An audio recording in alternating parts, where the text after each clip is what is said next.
شەقامەکانی کەرکووکە لە دوای دەستپێکردنی ڕێکارەکانی پەیوەست بە جێبەجێکردنی قەدەغی هاتوچۆی سەرتاسەریەوە. یەکەمین ڕۆژی جێبەجێکردنی قەدەغی هاتوچۆیە لە کەرکووک. هێزانامنیەکان سەرقاڵی جێبەجێکردنی ئەرکەکانیانن. پۆلیسی کەرکووک بازگەی لە زۆربەی شەقامەکانی کەرکووک داناوە.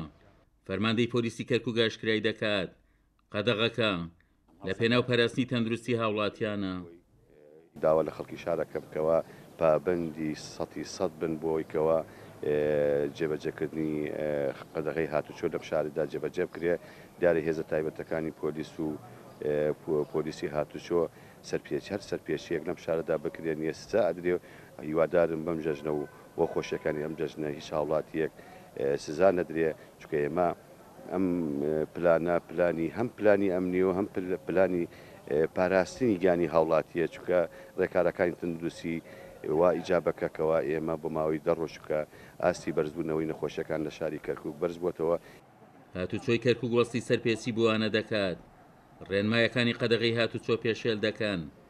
بەڕێوەبەری هاتوچۆی کەرکووک دەڵێت لە قۆناغی یەکەمدا 250 شۆفێر وەستی سەرپێچیان بۆ کراوە.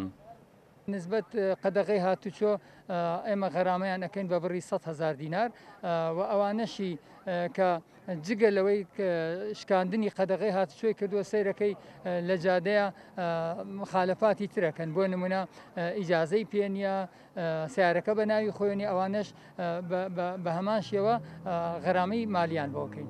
زیاتر لە 250 ئۆتۆمبیل ئەمڕۆ سزا دراون و 4 ئۆتۆمبیلیش نێردراون بۆ حەجز لە بەڕێوەبەراتی هاتوچۆ.